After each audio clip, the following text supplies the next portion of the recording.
For those that might be wondering what's going on, why is Adrian on crutches and got a splint on his wrist, I'll let you know in a few moments. We're in the middle of a series at the moment, and it's called The Life of, which is a fabulous name.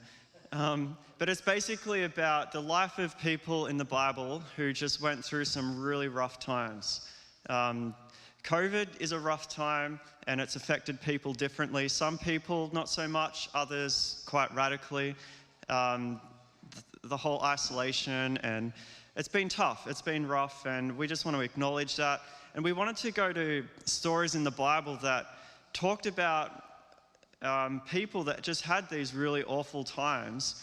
We didn't really want to highlight these amazing faith stories where people overcome and it was amazing. We wanted to just get into the nasty stuff, the stuff that people really struggled with, and see, just acknowledge that this is real, this is life, this is what happens, and it's okay.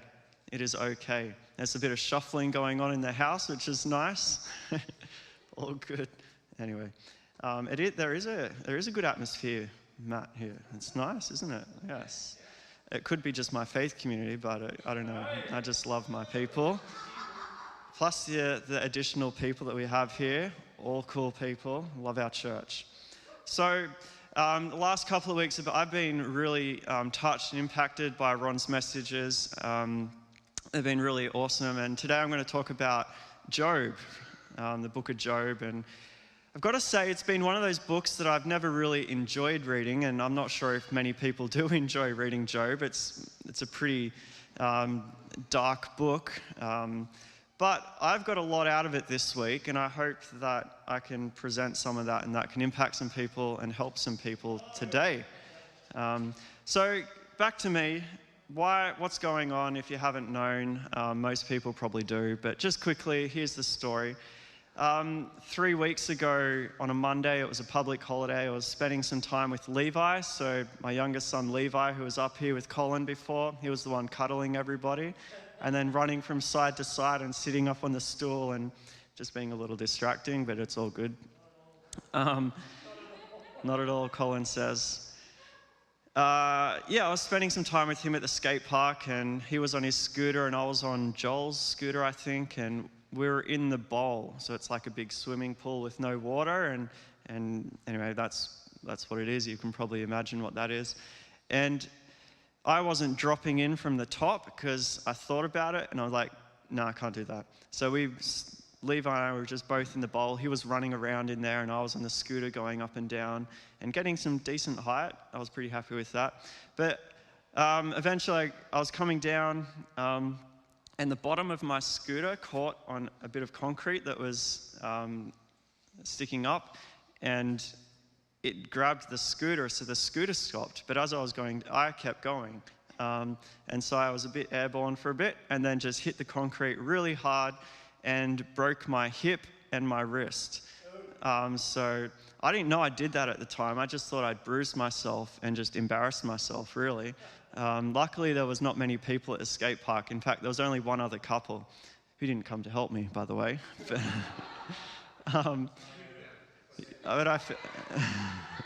What was that? Yeah, exactly. So I broke my hip, and after a few minutes of just lying on the ground, not moving, I eventually got myself to stand up, and the challenge was getting out of the bowl, and it took me a couple of goes, but I eventually climbed out of the bowl, and then used the scooter as a bit of a walking stick to get to another spot, because Levi was behind me, and he's like, "Oh, did you hurt yourself, Dad?" I'm like, "Just a little." And so anyway, he wanted to stay a bit longer. I was like, "All right, Levi." So I just found a spot to sit down and just let him scooter for a few more minutes. But it got to the point where I'm like, "Okay, Levi, I think we really need to go. Daddy's in a lot of pain." Still didn't know what I did. It did feel like my hip, like the left side of my hip just shifted and moved. So that didn't feel nice. I was in lots of pain. And then I got him in the car, strapped him in, and then we drove home. and every gear change, and driving a manual car. So every time I put my left foot on the clutch and pushed it in, it was just like this, literally going, ah! And then changing gears with my broken wrist that hurt as well. But yeah, don't be a wimp. No, I licked the concrete when I was in the bowl. Just, you know how they say have some concrete? I was like, no.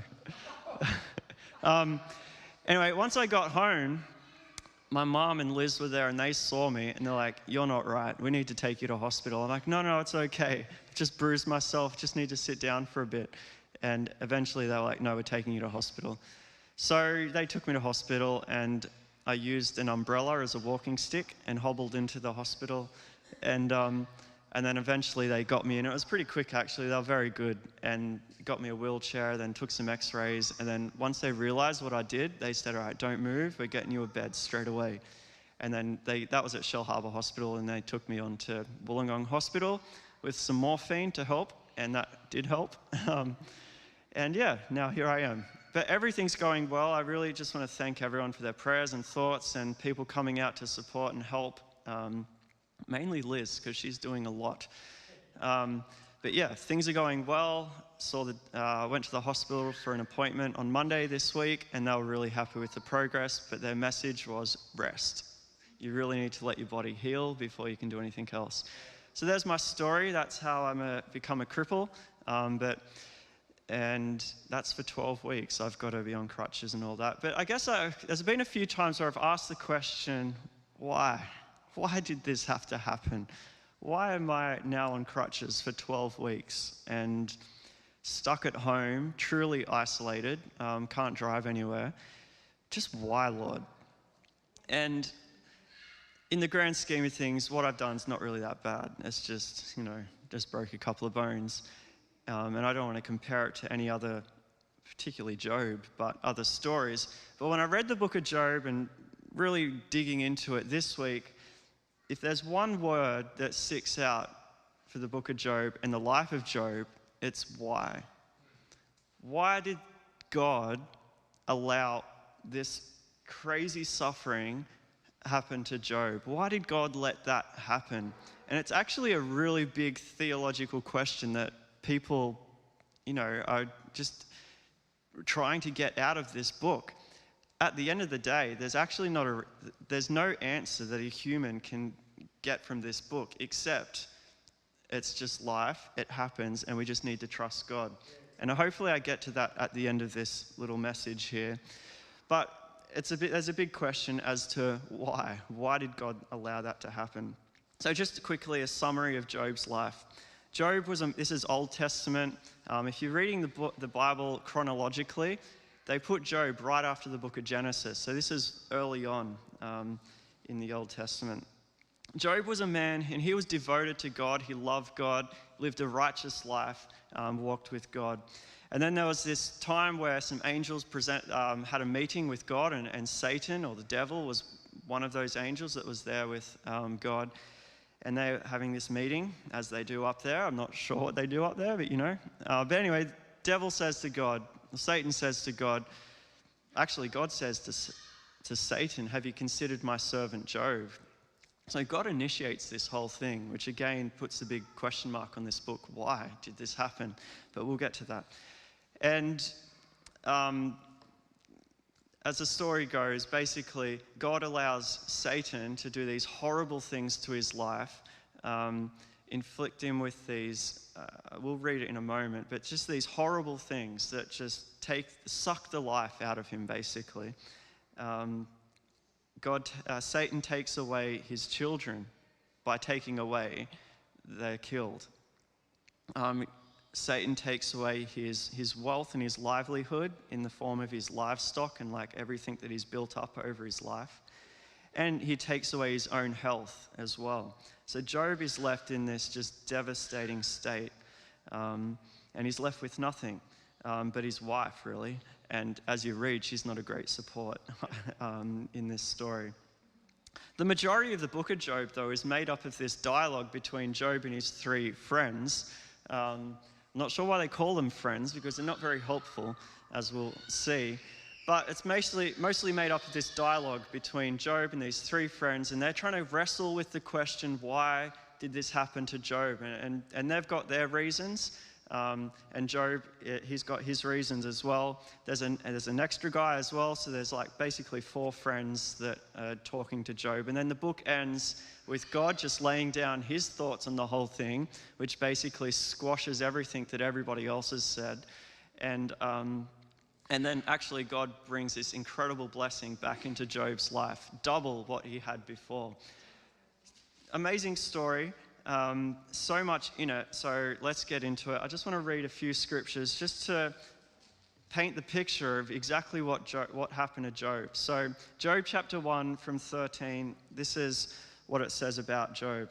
One day when Job's sons and daughters were feasting and drinking wine at the oldest brother's house, a messenger came to Job and said, the oxen were plowing and the donkeys were grazing nearby, and the Sabaeans attacked and made off with them. They put the servants to the sword, and I am the only one who has escaped to tell you.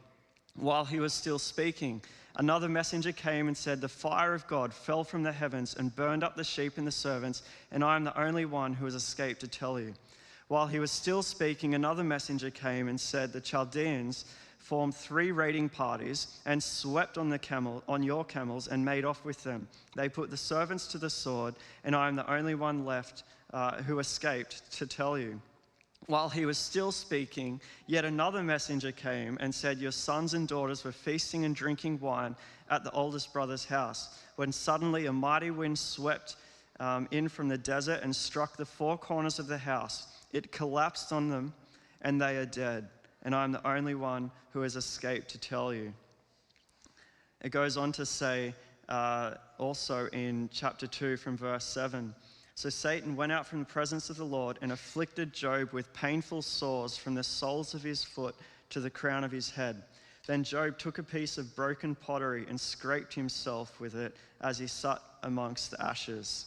His wife said to him, are you still maintaining your integrity? Curse God and die. He replied, you are talking like a foolish woman. Shall we accept good from God and not trouble? In all of this, Job did not sin in what he said.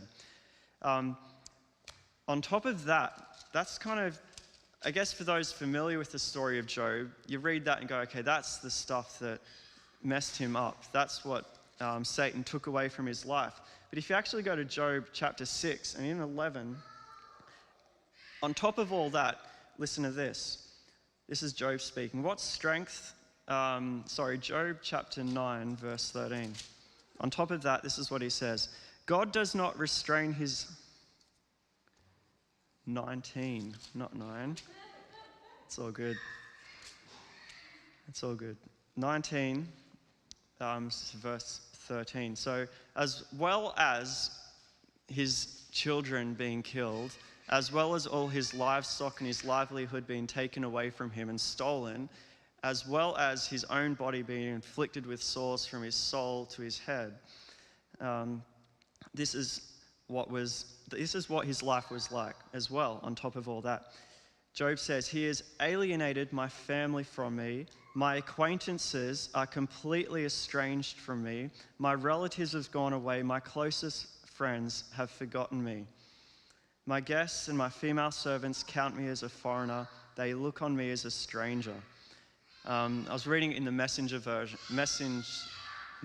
version of the Bible, and it basically just says, everyone has just deserted me and left me. So on top of all the stuff that Satan has done to him, all his closest friends and associates have just left him and just looked on this guy as like, what a loser, basically, and just, deserted him. It's pretty horrible. This is not a made-up story. This actually happened to somebody. And then this is a little bit of insight into just how Job felt in Job chapter 6, verse 11. What strength do I have that I should still hope? Man, what prospects that I should be patient? Do I have the strength of stone? Is my flesh bronze? Do I have any power to help myself now that success has been driven from me? This guy's in a low spot. Low space in his life. This is his darkest days. This is depression at its worst. Everything's been taken away from him. Nobody likes him. And he's just left to a position where he's just saying, should I still even have hope? Should I even think that anything good is going to come out of this? And I think for those of us that have been through a season of depression, that's what it's like. Will there ever be hope again? Is it even worth considering that there might be hope again? Now we're in a season of coronavirus and isolation. And again, some people, like our lives are pretty good actually. We've been very lucky and blessed with how it's affected us. And it hasn't affected us too much. But I know that it's been different for others. It's been pretty heavy and hard. And I want to acknowledge that and just say, you're not alone. And I hope that what we can bring out of Job's story, what it bring out of his life can encourage you. And that my biggest prayer this week is, I've just been praying, God, I pray this would help somebody, genuinely help somebody through their own season of darkness. In Psalm 23, a famous psalm, David talks about God leading him along and beside quiet waters and green pastures and the right paths. But in the same psalm, he talks about being led through the darkest valley. And that's life. Hey, God leads us through the green pastures, but he also takes us through the darkest valley. And it leaves us with two options, I think. Maybe there's more, but basically there's the curse God and die, or there's the I'm going to persevere through this and push through it. In the book of James, in the New Testament, James refers to Job and says, remember Job and his perseverance and how he got through. And really, the question is, are we going to, in the middle of this darkest valley, these really awful times, are we going to be like Job's wife and say, you know what?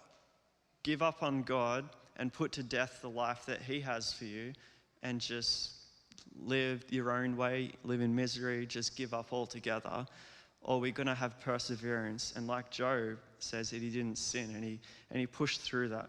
So there's a few thoughts that I've got out of Job's life that as I was thinking about it, just what was it in Job that got him through this crazy, awful time that I can't comprehend? I'm not sure anyone that could comprehend this. Maybe someone that's lived through war and lost everything and been hit by that, they'd probably understand. But I know for me, it's hard to understand this and take this to heart.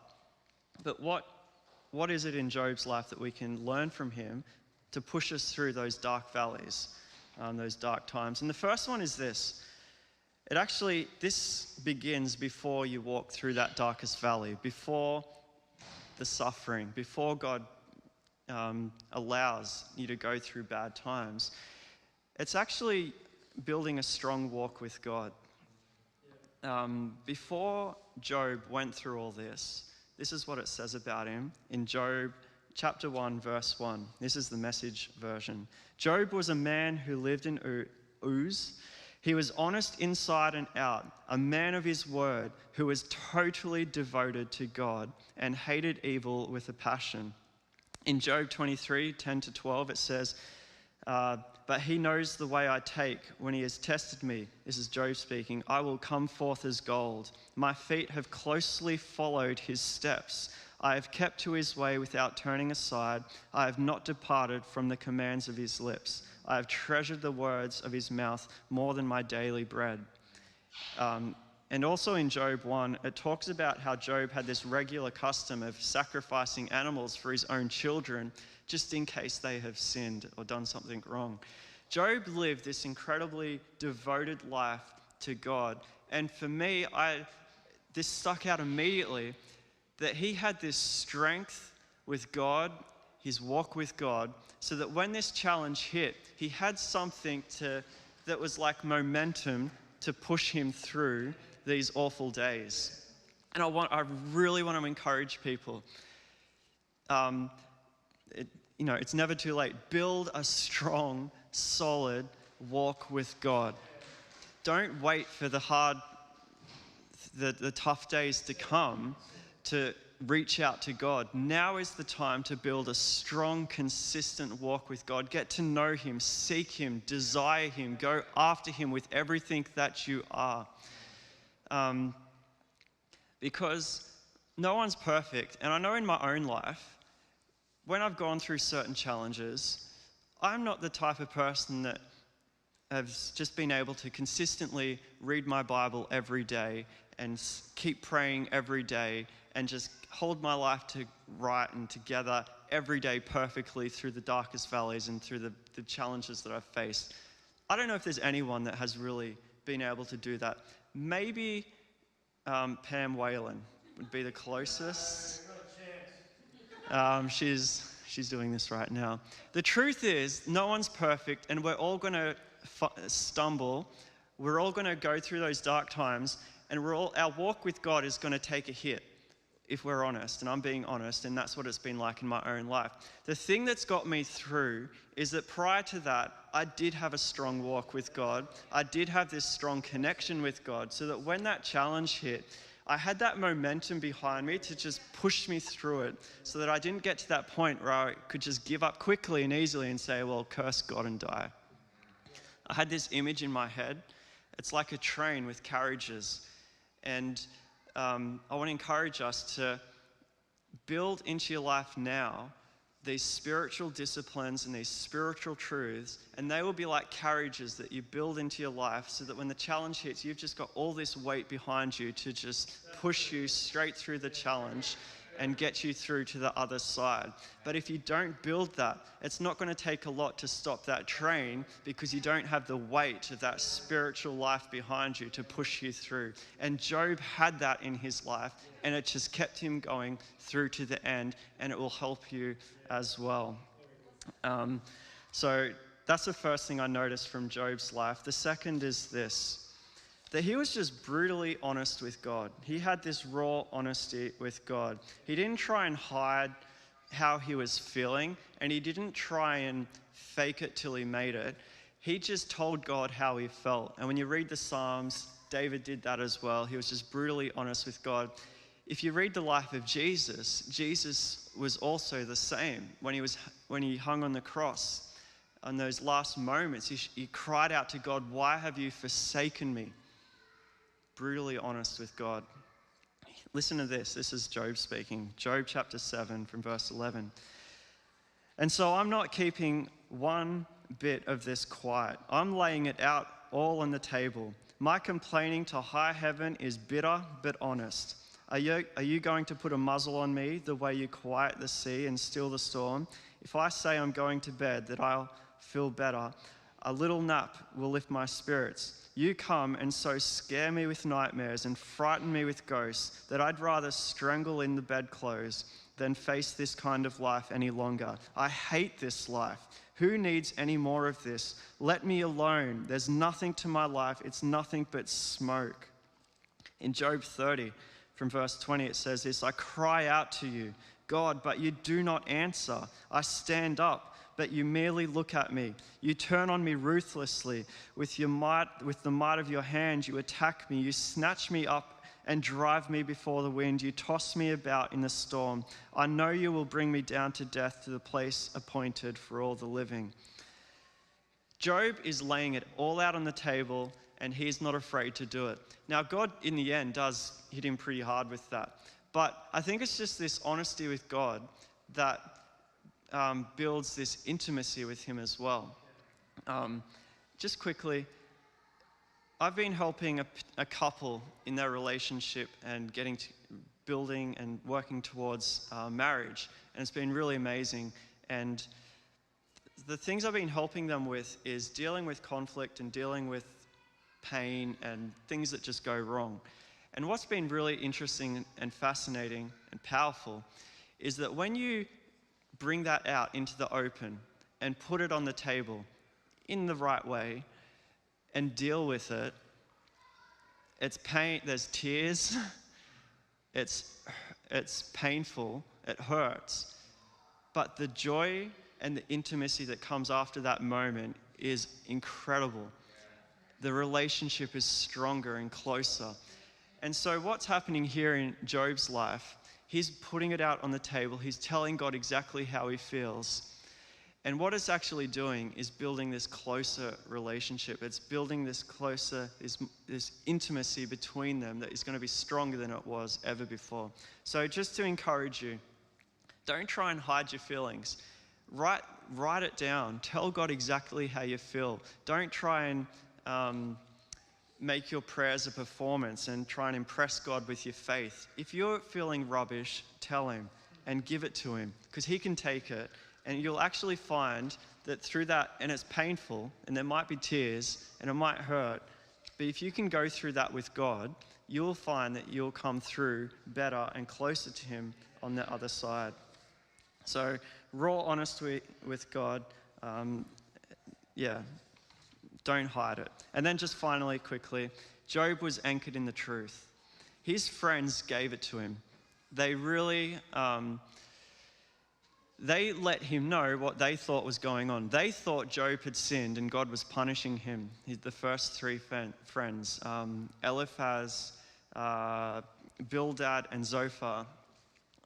If you summarize what they were about and what they were saying to Job, it's basically, you've sinned, you've done the wrong thing, and now God is punishing you.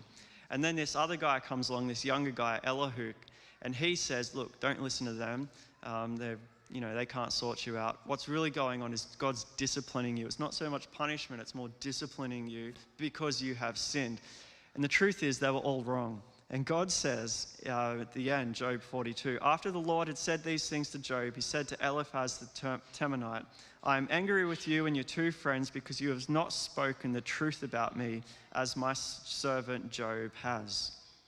In all of this, Job had to put up with these four guys telling him lies, basically, wrapped up in what looks like truth, quoting God, talking about justice and things of the word, but they were wrong.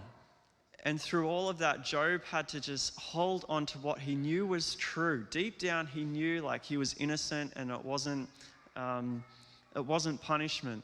And he held on to that. And I guess the takeaway for us is, are you holding on to the word? Are you holding on to the truth? Are you holding on to what you know is right in the Bible? Because when you face and go through these darkest valleys, your own self is telling you all these lies and these things that you want to believe, but deep down, you've got to know that's not right. I'm going to take the Bible. I'm going to believe in the Bible. I'm going to believe in the promises and what God says about me. And there was moments in Job's life where he began to talk about the amazing, just the glory and the wonder of God. There's a moment where Job says, I know my Redeemer lives, predicting Jesus in a sense. And so he just has this truth. He's anchored in this truth so that when all these lies are coming at him, he's not put off by that, but he's anchored in this truth. And I've got a lot more to say, but there's not a lot of time. So I'm going to share that with my faith community later. I might write a blog on it, who knows. But the truth is, he was anchored in this truth. And I watched Inception last week. I'm a bit late to the party on that. It came out in the year 2000, I think. But it's all about dreams and being in dreams and layers of dreams. But these guys have what they call totems, so that they know what's reality and what's dream world. And this totem, it acts normally in the real world, but in the dream world, it does something just a little bit different so that they know if they're in the dream, they pull out their totem and it does something. I was like, oh, I'm still in the dream. Anyway, I'm sure you've all watched the movie. Maybe you haven't, but it is a weird movie. But I was thinking about this, and Job's totem was this. In a sense, his friends were telling him these fantasies, these dreams, what they thought was reality, but they were living in a dream world in a sense. And Job had to cling on to this and say, you know what, that's not what I know. That's not what the Bible says. And he clung on to this, and I believe that's what got him through as well. So I just want to encourage us. Life happens. The book of Job, you get to the end of it, and as you study it and you read it, there's actually no answer why God let him go through it. And in fact, the answer is, and God speaks to Job and says, do you know how I created this and how I created this? And look at the world and how this works. And basically saying to Job, you've got no idea. There is wisdom way beyond human wisdom. And the answer is trust in the wisdom of God. God's doing something much bigger, and we can only see so much. And we might have these questions as to why, God? Why did I just have to break my hip and be out for 12 weeks? Like, why does that have to happen? Why do we have to go through certain experiences that are just really painful and horrible and dark and depressing? And we ask the questions, why, God? And sometimes we're just not going to get an answer to that. And the only answer is really, just trust me. Not me, God. Just trust God through it all, because his wisdom is greater. Anyway, that's it. I'm just going to pray. God, I thank you so much for your love and your goodness. And we as a church, City Life, we trust you in everything, God. We cling on to you, God. And I really pray that for anybody that might be going through a rough time now, it's really dark and painful and hard. I pray that, as we've seen in the life of Job, like very quickly, that we would just be able to cling on to you, be honest with you, just build a strong walk with you, God, so that we can get through the season of just being stumped by the question why, and wrestling with that question why, and just come to a place where we just trust you and are able to get through it and come out the other side. So I really pray that over our people, Lord. I pray, God, that we would not be people. There would be no one in our church, God, who would come to a place and say, curse God and die. But Lord, I pray that we would be like Job and have that ability, have that inner spiritual strength to push through, to just take another step in that darkest valley, so that, because we know that you are with us. Your rod and your staff, they comfort us, and we will get to the other side. And we trust in your wisdom, God. We love you. Amen.